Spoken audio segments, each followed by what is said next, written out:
So hello guys, welcome back. स्वागत है आपका एक और नई वीडियो के साथ। कैसे हो आप सभी? आशा करता हूँ सभी के सभी बढ़िया होंगे। आज का अपना एक इंटरेस्टिंग सा टॉपिक है, जिस टॉपिक का नाम है नवीन राज्यों का उदय। मतलब कैसे भारत के अंदर अलग अलग प्रकार से राज्यों का उदय होता है और अलग अलग राज्य अपनी भूमिका अदा करते हैं इतिहास के अंदर, और उनको फिर डिटेल में देखेंगे। ठीक है, इस वीडियो को 3 सेपरेट पार्ट में रखेंगे। सबसे पहले निजाम, दक्कन के निजाम जो कि आज तक चलते आ रहे हैं, फिर राजपूत राज्य, फिर भरतपुर के जाट, फिर बंगाल के बारे में रीड करेंगे, फिर अवध के नवाब। एक वीडियो में यहाँ तक हो जाएगा। इसके बाद एक सिख साम्राज्य को देखेंगे जो कि इंटरेस्टिंग टॉपिक है अपना, और सिखों का एक अपना अलग धर्म बनाया हुआ है। ठीक है, इसको पूरा रीड करेंगे स्टार्टिंग से लेकर लास्ट तक। फिर मराठा साम्राज्य जो बहुत महत्वपूर्ण है दक्षिण भारत के लिए, एक वीडियो, यहाँ पे फिर दूसरी वीडियो, और यहाँ पे फिर तीसरी वीडियो। अंगल मराठा युद्ध, अंगल सिख युद्ध, मैसूर राज्य और अंगल मैसूर युद्ध। इसके बाद एक टॉपिक और बचता है मॉडर्न इंडिया का, कि ब्रिटिश शासन का कैसे भारतीय अर्थव्यवस्था पर प्रभाव डालता है। ठीक है, उसको रीड करेंगे। फिर तुम्हारे मेडवल इंडिया, मॉडर्न इंडिया खत्म हो जाएगी। फिर अभी देखते हैं स्टैटिक जीके को चालू करेंगे या फिर हरियाणा जीके को चालू करेंगे। ठीक है, आज के टॉपिक को स्टार्ट करते हैं। सबसे पहले फिर रीड करेंगे दक्कन के निजाम। निजाम तुमको पता है, हैदराबाद के शासक को निजाम कहा जाता है। ये सारा कंप्लीट देखेंगे अभी क्यों कहा जाता है। इसके बाद राजपूत राज्य, इसके बाद भरतपुर के जाट को रीड करेंगे। फिर बंगाल के बारे में रीड करेंगे, कितना बड़ा बंगाल होता था पहले, उसको फिर 2 सेपरेट पार्ट में डिवाइड कर दिया गया, ईस्ट बंगाल और वेस्ट बंगाल। और फिर ईस्ट बंगाल को कन्वर्ट कर दिया गया बंगाल के अंदर, और वेस्ट बंगाल अभी भी बना हुआ है। ठीक है, इसके बाद अवध के नवाबों को रीड करेंगे जो एक काफी महत्वपूर्ण टॉपिक है। फिर सिख साम्राज्य को देखेंगे जो इतिहास के अंदर अपनी बहुत बढ़िया भूमिका निभा के जाते हैं और समय समय पर अटैक करते रहते हैं मुगल शासकों के ऊपर। फिर मराठा और पेशवा साम्राज्य को पढ़ेंगे जो दक्षिण भारत के लिए बहुत महत्वपूर्ण है। जैसे उत्तर भारत में भी मुगल बादशाह को पढ़ते हैं, वैसे दक्षिण भारत में मराठा साम्राज्य है। ठीक है, इसके बाद अंगल मराठा युद्ध पढ़ेंगे कि अंग्रेजों का मराठों के साथ कैसे युद्ध होता है। फिर अंगल सिख युद्ध पढ़ेंगे कि अंग्रेजों का सिखों के साथ कैसे युद्ध होता है। फिर मैसूर राज्य को पढ़ेंगे, कर्नाटक वाले राज्य को। फिर अंगल मैसूर युद्ध पढ़ेंगे कि कैसे मैसूर राज्य के साथ अंग्रेजों का युद्ध होता चला जाता है। ठीक है, चलिए शुरू करते हैं फर्स्ट टॉपिक को, जिसका नाम है अपना दक्कन के निजाम। दक्कन का मतलब है दक्षिण भारत। ठीक है, इसका संस्थापक माना जाता है निजाम उल मुल्क, यानी चिनकलिज खान को माना जाता है इसका पहला संस्थापक। जब भारत में मुगल बादशाह चल रहा था फरुखसियार 1713 से लेकर 1719 तक, तो वो इस उस समय पे 6 सूबे होते थे उनके पास, मुगल बादशाह के पास। तो जिन 6 सूबों में से सूबेदारी दे देता है वो इसको, चिनकलिज खान को, और जिस सूबेदारी को अपने निभाता है बखूबी। जब मुगल बादशाह फर्रुखसियार 1713 से 1719 तक, तब दक्षिण भारत में 6 सूबे रहते हैं जो निजाम को सूबेदार बनाया जाता है, जिनमें से एक का सूबेदार निजाम को बनाया जाता है। ठीक है, इसके बाद जो निजाम उल मुल्क है और जो सैयद बंधु हैं, वो दोनों के दोनों मिलके इस फर्रुखसियार को हटाने का काम करते हैं और उसकी हत्या करवा दी जाती है। जिसके बाद नया शासक आता है 1719 से लेके 1748 तक, बहादुर मोहम्मद शाह रंगीला आएगा, और उसके शासन में 1725 में इसको पूरी हैदराबाद की निजामी मिल जाएगी। और उस समय पे निजाम को, और 1947 के अंदर उस समय पे हैदराबाद के शासक को, और 1947 के अंदर भी भारत का नहीं बल्कि पूरी दुनिया के इसको अमीर व्यक्तियों में काउंट किया जाता था। ठीक है, इसके बाद हैदराबाद का शासन देखते हैं 1725 में कैसे रहता है। जब 1719 में मोहम्मद शाह रंगीला और निजाम उल मुल्क और सैयद बंधु मिलके उसकी फर्रुखसियार की हत्या करवा देते हैं, तो गद्दी पर बैठता है मोहम्मद शाह रंगीला, जो खुश होकर हैदराबाद की जो निजामी है वो निजाम उल मुल्क को दे देते हैं और हैदराबाद की सूबेदारी देते हैं उसको। ठीक है,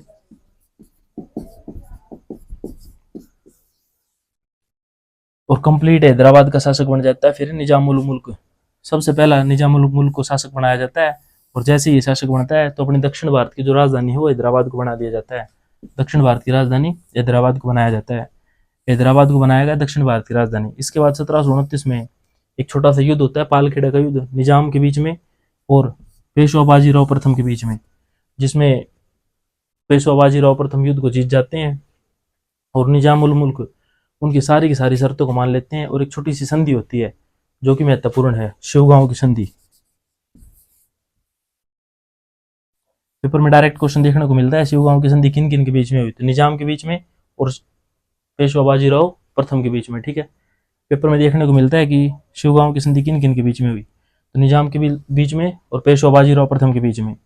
निजाम यहाँ पे इनकी सारी बातें मान लेता है और 1748 तक शासन करता है। 1748 में निजाम उल मुल्क की मृत्यु हो जाती है, जिसके बाद इसका बेटा गद्दी पर बैठता है, नासिर जंग।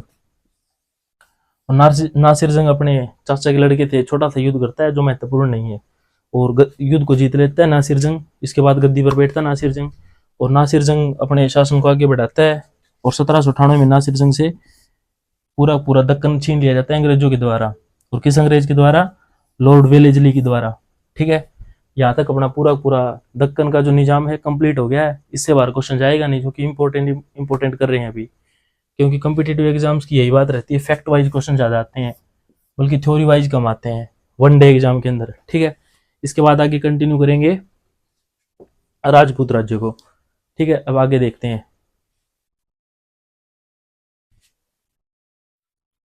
इसके बाद देखते हैं हम राजपूत राज्य का उदय। ठीक है, जब औरंगजेब के समय राजस्थान के 3 प्रमुख शासक थे, एक तो मेवाड़ का शासक राणा, मारवाड़ का शासक अजीत सिंह और आमेर का शासक जय सिंह। आमेर जो है ये जयपुर है ये। ठीक है, ये तीनों की तीनों अंग्रेजों इसकी औरंगजेब की नीतियों से नाखुश रहते थे और समय समय पे विद्रोह करते रहते थे। ठीक है, जब 1707 में औरंगजेब की मृत्यु हो जाती है, तो इनकी नाराजगी दूर करने के लिए जो जहादर शाह है वो छोटी सी कोशिश करता है, लेकिन मानते नहीं है तीनों, और फिर भी अटैक करते रहते हैं समय समय पर। इसके बाद 1713 से लेकर 1719 तक जब भारत का बादशाह फर्रुखशियार बनाया जाता है, जिसका सेनापति रहता है हुसैन अली और वजीर रहता है अब्दुल्ला। तो जो सेनापति है ना, ये इनके ऊपर अटैक कर देता है। जो सेनापति है हुसैन अली मारवाड़ राजा अजीत सिंह पर अटैक कर देता है, और इनकी जो बेटी रहती है उससे फर्रुखशियार की शादी करवा दी जाती है। तो इस बात से फिर और भड़क जाते हैं ये जो अपने राजपूत राज्य हैं, और भड़क जाते हैं, तो खुद को स्वतंत्र घोषित कर लेते हैं और इन मुगल बादशाह को टैक्स देना बंद कर देते हैं। ठीक है, आक्रमण किया 1719 में। फिर अजीत सिंह की बेटी जो फर्रुखशियार से शादी करवा दी जाती है। राजपूतों की नाराजगी और ज्यादा बढ़ जाती है। फर्रुखशियार के समय राजपूत तो खुद को स्वतंत्र घोषित कर लेते हैं। इसके बाद देखते हैं आगे। मेवाड़ का जो पहला स्वतंत्र राजपूत है वो राणा होएगा, और मारवाड़ का जो पहला स्वतंत्र राजपूत है वो अजीत सिंह, और आमेर जयपुर का जो पहला स्वतंत्र राजपूत है वो जयसिंह हो जाएगा, जिसको सवाई जयसिंह के नाम से जाना जाएगा। ठीक है, राजपूत राज्य से यही क्वेश्चन देखने को मिलेगा, इससे बाहर क्वेश्चन जाएगा नहीं इस दक्कन के निजाम में और राजपूत राज्य में। या फिर बात करें तो नवीन राज्यों का उदय, इनमें छोटे छोटे क्वेश्चन देखने को मिलते हैं, बहुत ही कम क्वेश्चन आते हैं यहाँ से, पर कभी कभी क्वेश्चन आता है, वो तो बाहर नहीं जाना चाहिए अपना एक भी। इसके बाद आते हैं भरतपुर के जाट। यहाँ से क्वेश्चन देखने को मिल जाता है अपने को इन राजा राम जाट से, कि इसने अकबर की अस्थियों को कब जलाया और कब आक्रमण किया। ठीक है, तो भरतपुर के जाट 1669 से लेकर 1680 में अपने उभरते हैं भारत के अंदर। भरतपुर का सबसे पहला स्वतंत्र शासक गोकुल बनता है, और औरंगजेब के समय भरतपुर के जाटों ने स्वयं को स्वतंत्र शासक घोषित कर लिया। जब औरंगजेब रहता है तो खुद को ये स्वतंत्र शासक घोषित कर लेते हैं। और 1686 में गोकुल के मरने के बाद अगला शासक राजा राम जाट को बनाया जाता है। इन्होंने अकबर के किले पर आक्रमण किया तथा अस्थियों को जला दिया। 1686 की बात याद करो, औरंगजेब कहाँ पे था? औरंगजेब था इस समय दक्षिण भारत के अभियान बीजापुर पर अटैक करने के लिए गया था 1686 में, और अपनी पूरी बागडोर उत्तर भारत में खाली रह जाती है। ठीक है, तो इस समय पे जो राजा राम जाट है अकबर के किले पर आक्रमण करता है और अकबर की अस्थियों को जला देता है, क्योंकि स्टार्टिंग से हिस्ट्री में ये डाउट है कि अकबर हिंदू था या मुस्लिम था। फिर ये राजा राम जाट इनकी अस्थियों को जला के वहां से निकल जाते हैं लूटपाट करके बढ़िया सी। जाटों का जो महान राजा है वो सूरजमल बताया जाता है, लेकिन सूरजमल एक हरकत करता है जिसकी वजह से हम पानीपत का तीसरा युद्ध हार जाते हैं। पानीपत के तीसरे युद्ध में 14 जनवरी 1761 को 14 ऑफ जनवरी 1761 को भारत के अंदर अटैक करता है अहमद शाह अब्दाली, और एक तरफ रहता है अहमद शाह अब्दाली, एक तरफ रहते मराठे अपना साथ लेने के लिए जाते हैं। मराठों की स्टार्टिंग से इनसे सुजाउद्दौला जो अवध का नवाब है, जो अपना नेक्स्ट वाला टॉपिक है अवध बंगाल, ये रीड करेंगे। ठीक है, सुजाउद्दौला अवध का नवाब वो राजा राम जाट इनसे मदद मांगने के लिए जाते हैं और यहाँ पर देते हैं।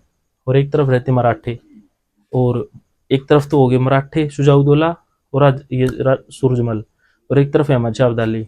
तो बीच में युद्ध के बीच में ही जो सूरजमल है वो साथ छोड़ देता है और शुजाउद्दौला साथ छोड़ देते हैं। दोनों के साथ छोड़ने से मराठे इस युद्ध को हार जाते हैं 14 जनवरी 1761 को, और बहुत बड़ी हार का सामना करना पड़ता है। अहमद शाह अब्दाली जीत जाता है इस युद्ध को, तो पानीपत के तीसरे युद्ध को। ठीक है, इसके बाद 1805 में जाटों के अंतिम राजा रणधीर सिंह को बनाया जाता है, और ये अंतिम जो राजा है जाटों का रणधीर सिंह, ये अंग्रेजों के अधीनता स्वीकार कर लेता है। इसी के साथ फिर जाटों का राज्य है ये खत्म हो जाता है। इसी के बाद फिर अंग्रेजों का शासन शुरू हो जाता है, संपूर्ण तरीके से जाटों पर अधिकार कर लेता है। ठीक है, अब आगे देखते हैं।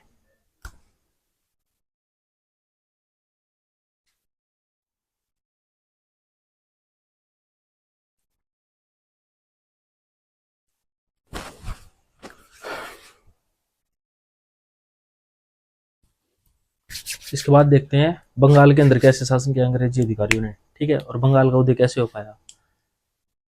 1700 ईस्वी में औरंगजेब ने बंगाल का शासक घोषित किया था मुर्शिद कुली खान को, जिसने राजधानी बनाई अपनी ढाका। ठीक है, ये सूबेदारी देते थे उस समय पे, जैसे आज का गवर्नर है, मतलब राज्यपाल है। 1707 में जैसे औरंगजेब की मृत्यु हो जाती है तो ये मुर्शिद कुली खान है, ये खुद को स्वतंत्र शासक घोषित कर लेता है और बंगाल का नवाब बन के बैठ जाता है, और बंगाल का पहला नवाब कहलाता है मुर्शिद कुली खान। जब औरंगजेब की डेथ होगी 1707 में, तो इसके बाद 1707 के बाद में आता जहादर शाह, जो कुछ खास रहा नहीं। 1713 से लेकर 1727 तक बंगाल का पहला नवाब बनाया जाता है मुर्शिद कुली खान को। किसके समय में? फर्रुखसियार के समय में, जो इतना बढ़िया शासक था नहीं, जिसके समय में शहीद बंधुओं ने उसको मरवा दिया था। ठीक है, तो 1713 से लेकर 1727 तक बंगाल का पहला नवाब बनता है मुर्शिद कुली खान, और खुद को स्वतंत्र शासक घोषित कर लेता है। अपनी राजधानी बनाता है मुर्शिदाबाद, और 1727 से लेकर 1739 तक दूसरा नवाब शुजाउद्दीन बनाया जाता है। ठीक है, 1727 से लेकर 1739 तक दूसरा नवाब शुजाउद्दीन। इसके बाद 1739 से 1740 तक तीसरा नवाब सरफराज खान बनाया जाता है। 1740 में घेरिया का युद्ध होता है, और इस घेरिया के युद्ध के अंदर सरफराज खान हार जाता है, अलीवर्दी खान जीत जाता है। यह अलीवर्दी खान के बाद में बंगाल स्ट्रॉन्ग होता चला जाएगा। अब 1740 से लेकर 1756 तक अलीवर्दी खान गद्दी पर बैठता है और बंगाल के अंदर अपने पूरे नींव जमा लेता है इनकी मुगल बादशाहों की। ठीक है, इसके बाद में 1756-57 में सिराजुद्दौला गद्दी पर बैठता है, और जैसे ही सिराजुद्दौला गद्दी पर बैठता है तो एक फरमान जारी करता है, मतलब एक लेटर जारी करता है कि फ्रांसीसियों को और अंग्रेजों को जो चंद्र नगर नाम से शहर है ना, इसके अंदर चार दीवारी नहीं करनी है, क्योंकि अंग्रेजों ने एक बोर्ड लगा दिया था, Indians and dogs are not allowed in my factories. ठीक है, उसके बाद ये फरमान जारी करवाता है सिराजुद्दौला। सिराजुद्दौला ये फरमान जारी करवा देता है कि जो चार दीवारी लगाई ना तुमने कि भारतीयों का आना जाना यहाँ पे मना है, ये हटाओ, अन्यथा यहाँ से भाग जाओ। तो फ्रांसीसी बात मान लेते हैं आराम से और चार दीवारी रोक देते हैं, लेकिन अंग्रेज लोग बात नहीं मानते हैं, वो बात नहीं मानते। तो जो सिराजुद्दौला है उनके ऊपर अटैक करता है, और एक ब्लैक होल नाम से ट्रेजेडी हो जाती है, मतलब एक कमरे के अंदर 146 अंग्रेजी अधिकारियों को रोक दिया जाता है, जिसमें से 123 अंग्रेजी अधिकारियों की डेथ हो जाती है, और कुछ लोग जीवित बच जाते हैं। तो जीवित बचते हैं उनमें से एक व्यक्ति होता है विलियम ओलवेल, जो पूरी ब्लैक होल ट्रेजेडी को लिखता है, जो 20 जून 1756 को होती है। उस पूरी घटना को लिख के ब्रिटेन भेज देता है, और ब्रिटेन से एक गवर्नर आता है, बंगाल का नया गवर्नर कंपनी शासन के अधीन भेजा जाता है रॉबर्ट क्लाइव को, जो बहुत क्रूर शासक रहता है भारत के लिए। ठीक है, अब आगे देखते हैं। जो ये फरमान जारी करता है, इस फरमान के अकॉर्डिंग वो जो अंग्रेज लोग बात नहीं मानते, तो 20 जून 1756 को ये ब्लैक होल ट्रेजेडी नाम से एक घटना हो जाती है। एक कमरे के अंदर 146 अंग्रेजों को डाल दिया जाता है। 146 अंग्रेजों में से 123 की मृत्यु हुई तथा एक बचे अंग्रेजी विलियम ओलवेल। ये काम का व्यक्ति है पेपर के लिए कि किस व्यक्ति ने ब्लैक होल ट्रेजेडी को लिखा था। घटना लिखकर ब्रिटेन भेज देता है, और 1757 में बंगाल का गवर्नर रॉबर्ट क्लाइव को बनाया जाता है। जैसे ही रॉबर्ट क्लाइव आता है भारत के अंदर, 1757 में प्लासी का युद्ध लड़ाया जाता है। ये कहा जाता है जो प्लासी की लड़ाई है वो भारत के लिए निर्णायक युद्ध है, मतलब इसके बाद संपूर्ण तरीके से अंग्रेजों का शासन आ जाएगा। अब 1757 से लेके 1857 तक भारत में चलेगा कंपनी का शासन, कंपनी रूल। और 1857 से 1947 तक क्राउन। ठीक है, तकरीबन तकरीबन 100 साल तो ये हो गए, 100 वर्ष, और 90 वर्ष ये हो गए। तो अंग्रेजों ने यहाँ से अपने ऊपर संपूर्ण तरीके से राज करना चालू कर दिया। और जैसे प्लासी का युद्ध होता है तो इसमें इसके सिराजुद्दौला के दो व्यक्ति खास रहते हैं, एक तो मंत्री और एक सेनापति। मंत्री मंत्री का नाम है अपना मीर कासिम और सेनापति का नाम है मीर जफर। ये दोनों के दोनों युद्ध के अंदर धोखा देते हैं सिराजुद्दौला को, और सिराजुद्दौला युद्ध को हार जाता है। ठीक है, इसके बाद बंगाल का अगला नवाब बनाया जाता है मीर जफर को, जो कि सेनापति था इसका पहले सिराजुद्दौला को। ठीक है, 1760 से लेके 1763 तक जो मंत्री मंत्री था पहले, उसको अब गद्दी पर बैठा दिया गया है।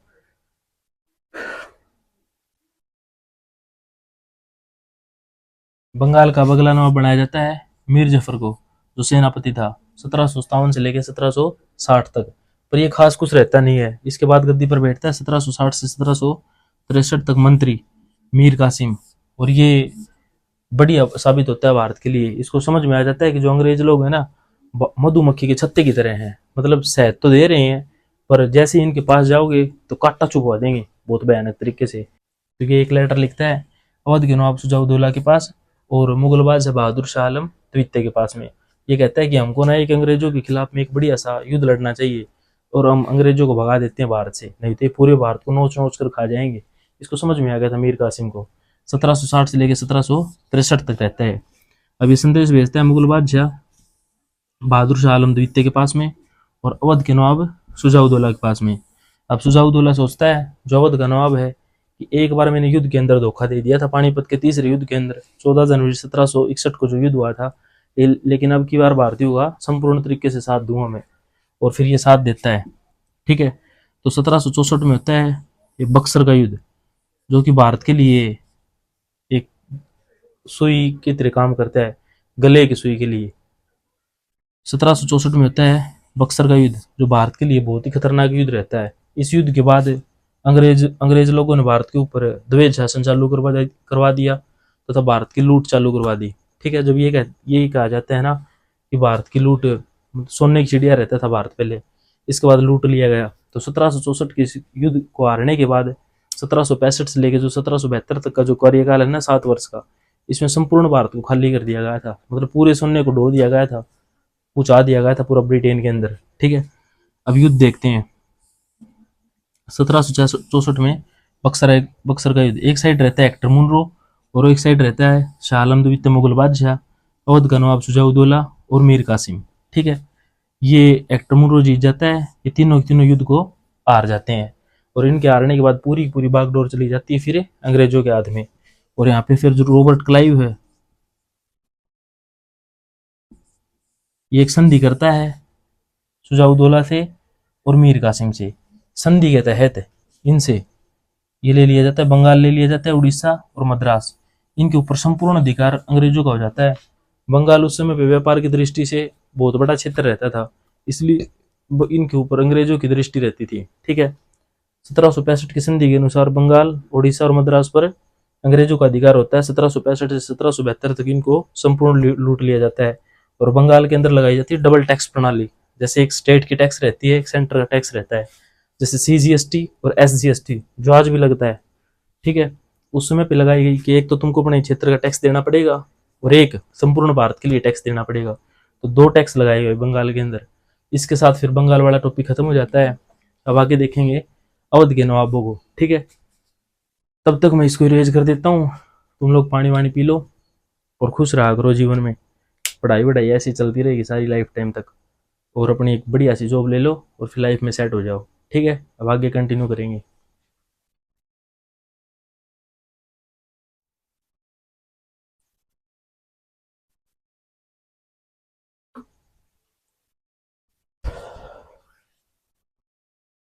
इसके बाद देखते हैं अवध के नवाबों को। अवध के नवाबों का महत्वपूर्ण रोल रहता है 1857 की क्रांति के अंदर। ठीक है, अब अवध के नवाब देखते हैं। प्रथम नवाब है अवध का शहादत खान, जिसको बुरहान उल मुल्क की उपाधि दी गई थी मोहम्मद सारंगीला के द्वारा, क्योंकि मोहम्मद सारंगीला ने और शहादत खान ने मिलकर इन दोनों ने रणनीति बनाकर शहीद बंधुओं की हत्या करवा दी थी। ठीक है, फिर मोहम्मद सारंगीला ने खुश होकर इसको उपाधि दी बुरहान उल मुल्क की। ठीक है, इसने राजधानी बनाई अपनी फैजाबाद। तो दिल्ली सल्तनत के शिया तथा शहीद वंश से संबंध रखता था ये शहादत खान। ठीक है, मोहम्मद सारंगीला ने इसके ऊपर दया दिखाते हुए इसको फिर लखनऊ का सूबेदार बनाया गया। ठीक है, शासनकाल उस समय पे मोहम्मद सारंगीला का रहता था, आगरा की सूबेदारी दी गई इसको, और इसने फिर आगरा से बढ़ा बढ़ा कर लखनऊ की तरफ लेके चला गया। ठीक है, तो लेकिन ये एक गलती कर देता है ये शहादत खान, जब 1739 में नादिर शाह का आक्रमण होता है करनाल के ऊपर, तो नादिर शाह करनाल के अंदर से लूटपाट करके वापिस जा रहा होता है, तो शहादत खान बोलता है तुम दिल्ली के ऊपर भी अटैक करो, और नादिर शाह वहां से बहुत 70 करोड़ रुपए लेके जाता है, 45 दिन तक लूटपाट करता है, बहुत बलात्कार करता है, वहां पे बहुत आतंक मचा देता है, जो एक पूरी शर्मनाक घटना रहती है शहादत खान के लिए। इस शर्मनाक घटना के बाद फिर शहादत खान खुद को आत्महत्या कर लेता है, फांसी लगा लेता है, और इसकी डेथ हो जाती है। इसके बाद फिर अगला नवाब आता है 1739 में, 1754 तक सफदरजंग। ठीक है, अवध का दूसरा नवाब बनता है ये। 1742 में पटना पर अधिकार कर लेता है ये, बिहार का जो पटना है, और अपने क्षेत्र को बढ़ा लेता है। अब्दाली है ना जो मोहम्मद शाह अब्दाली बाद में भी अटैक करता रहता था, तो मोहम्मद शाह अब्दाली जब 1748 में अटैक करता है तो मुगलों का साथ देता है ये सफदरजंग, मुगलों का साथ देता है उसे लड़ने के लिए। ठीक है, इतनी बात होगी क्लियर। साथ साथ में नोट डाउन करते रहा करो, ताकि बाद में आसानी रह जाए याद करने में, क्योंकि सारे के सारे क्वेश्चन पेपर में देखने को मिलते हैं। अगर तुम बढ़िया से पेपर की तैयारी कर रहे हो तो ऐसे ही तुमको पॉलिटिकल का काम करना है, ऐसी जीएस कंप्लीट जीएस करनी है, तब जाके तुम्हारे प्रत्येक एग्जाम के लिए कंप्लीट जीके तैयार हो जाएगी, और कभी मार्क्स कटेंगे नहीं। दरअसल सभी पेपर के अंदर जीके का ही मेन रोल रहता है, जिसकी जीके स्ट्रांग होगी वो नौकरी ले लेता है, और जिसका मैथ स्ट्रांग हो गया, दोनों सब्जेक्ट अगर ठीक ठाक हैं तो नौकरी मिल जाती है आराम से। इसके बाद ये जो सफदरजंग है ये अपनी लखनवी संस्कृति की स्थापना करता है, और 1754 से 1775 तक अगला नवाब बनता है सुजाउद्दौला, जिसको अभी प्लासी की लड़ाई में पड़ चुके हैं। ठीक है, पानीपत के तीसरे युद्ध में साथ छोड़ देता है सुजाउद्दौला, और अभी वो युद्ध हार जाते हैं, मराठों के द्वारा वो युद्ध को हार दिया जाता है। बक्सर के युद्ध में भी साथ देता है, पर साथ नहीं छोड़ता, और युद्ध हार जाते हैं बक्सर का युद्ध भी। जो हेक्टर मुनरो शाह आलम द्वितीय है, एक तरफ हेक्टर मुनरो, एक तरफ शाह आलम द्वितीय, एक तरफ सुजाउद्दौला और एक तरफ मीर कासिम, तीनों मिलकर युद्ध को हार जाते हैं। हेक्टर मुनरो जीत जाता है, और पानीपत के युद्ध में 14 जनवरी 1761 को एक तरफ मराठा, एक तरफ ये अहमद शाह अब्दाली। ठीक है, और पानीपत के तीसरे युद्ध में युद्ध को बीच में से छोड़ने के बाद युद्ध हार जाते हैं। इसके बाद 1775 से 1797 तक आशफुद्दौला अगला नवाब बनता है, जो राजधानी फैजाबाद से लखनऊ लेके जाता है अपने। लखनऊ है उत्तर प्रदेश के अंदर। ठीक है, नवाबों का शहर इसीलिए कहा जाता है उत्तर प्रदेश को। 1784 में मुहर्रम के लिए इमामबाड़ा का निर्माण करवाता है ये। कौन करवाता है? आशफुद्दौला। ठीक है, बीच बीच में तुम क्वेश्चन भी लगाते रहा करो, और उसके ना तो नेट से क्वेश्चन डाउनलोड किया करो, या फिर चैट जीपीटी के ऊपर डाल दिया करो कि मेरे को जैसे इस टॉपिक के क्वेश्चन चाहिए ना, अवध के नवाब या नवीन राज्य का उदय, तो वो एसएससी से रिलेटेड क्वेश्चन निकाल के दे देंगे, और फिर निकाल के क्वेश्चन को सोल्व करके देखा करो, फिर देखा करो टॉपिक से बाहर क्वेश्चन जा रहे हैं। जो भी क्वेश्चन टॉपिक से बाहर जाता है उसको तुरंत नोट डाउन कर लिया करो। 1797 में इसकी मृत्यु हो जाती है आशफुद्दौला की, और अगला फिर वजीर अली शासक बनता है 1797 से लेके 1798 तक।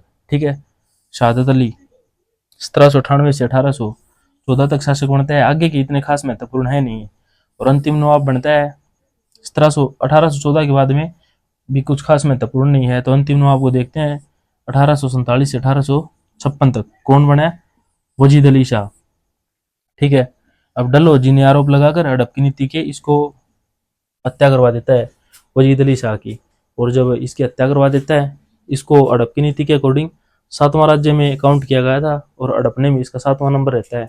8वां नंबर करौली का था, और जिसको छुड़वा लिया गया था। अवध इसीलिए महत्वपूर्ण है कि वजीद अली शाह पर आरोप लगाकर इसको इस राज्य को हड़प लिया जाता है। वाजिद अली शाह की पत्नी है जो, वो इसको बेगम हजरत महल अपने बेटे के लिए लड़ती है और गद्दी पर बैठाती है, लेकिन वहां से नेतृत्व किया जाता है और जल्दी अंग्रेज उसको हड़प लेते हैं 1857 की क्रांति में, और संपूर्ण भारत के ऊपर राज करते हैं और फिर आ जाते हैं क्राउन का शासन। ठीक है, इसी के साथ ये तुम्हारा अवध के नवाब वाला टॉपिक खत्म हो गया। अब मैंने जैसा बताया था तुमको, इसको पूरे नवीन राज्यों के उदय को 3 वीडियो में कंप्लीट करेंगे। एक वीडियो हमारी कंप्लीट हो गई है, अब नेक्स्ट वाली जो वीडियो आएगी उसमें हम करेंगे 6 साम्राज्यों को, जो बहुत महत्वपूर्ण है, एकदम इंटरेस्टिंग सा टॉपिक है। पता चलेगा स्टार्टिंग से लेकर लास्ट तक के 10 के 10 सिखों को, और उनकी कंप्लीट डिटेल को रीड करेंगे। और अब तक तुमको बने हुए हो वीडियो में तो कमेंट लाइक कर दिया करो, किस लोकेशन से देख रहे हो बता दिया करो मेरे को कमेंट करके, ताकि पता चले अपनी वीडियो कहाँ तक पहुँच पाती है। ठीक है, इसी के साथ पेरिस स्माइल के साथ थैंक्स फॉर वॉचिंग, आप सभी का धन्यवाद अब तक जुड़े रहने के लिए। वीडियो को ज़्यादा से ज़्यादा शेयर कर दिया करो ताकि बढ़िया कंटेंट सभी को प्रोवाइड हो उसके। ऐसा मत किया करो कि दूसरे को प्रोवाइड नहीं होए, जितना दूसरे को फायदा करोगे उतना तुम्हारा अपने आप वापस लौट के आएगा। जैसा कर्म करते जाओगे वैसा ही फल मिलता जाएगा। ठीक है, धन्यवाद इसी के साथ।